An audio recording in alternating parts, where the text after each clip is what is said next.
The sun had long since dipped behind the horizon, casting the world in hues of purple and dark gold. The wind whispered through the trees, a familiar, gentle sound that filled the night with secrets. Darian Alaric sat on the edge of a well-worn path, his cloak pulled tightly around him against the evening chill. He was a man of few words and fewer attachments. To those who saw him pass through towns and villages, he was nothing more than a shadow, one that never lingered long enough for anyone to notice. It wasn't the first time he had stopped in this remote corner of the world, though the village in front of him seemed quieter than most. A few small houses dotted the landscape, surrounded by fields that stretched to the horizon.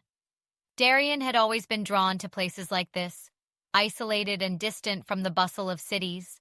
His boots crunched on the gravel road as he walked into the village. The silence hung thick in the air, broken only by the occasional flutter of wings or the distant call of an owl. There were no people in sight, which was odd. The last time he'd passed through this region, he had seen farmers toiling in the fields, children playing near the creek, and the old baker's wife sitting outside her cottage with a basket of bread. But tonight, everything was still. Darian's instincts flared, a subtle shift in the air. He reached into the pouch at his belt, his fingers brushing the familiar edges of the enchanted crystal he always kept close. The crystal pulsed lightly, its magic an extension of his own senses. It was a simple piece of magic, one that he had crafted years ago during his travels in the forgotten ruins of Erilith. He walked to the center of the village, his boots light on the soft earth. A soft light flickered in one of the windows of the largest cottage. He approached, knocking gently on the door.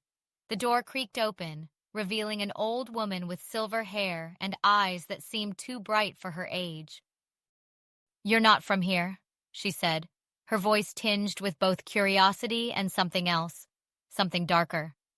"No," Darian replied, his gaze scanning the room behind her. "I'm just passing through." The woman's sharp eyes took in his appearance, dark hair, well-worn cloak, and a presence that seemed both worn and timeless, as if he carried with him the weight of countless roads traveled. "Come inside, then," she said, her voice softer now. "You've arrived at a time when we are in need of travelers like you." Darian stepped inside, removing his cloak.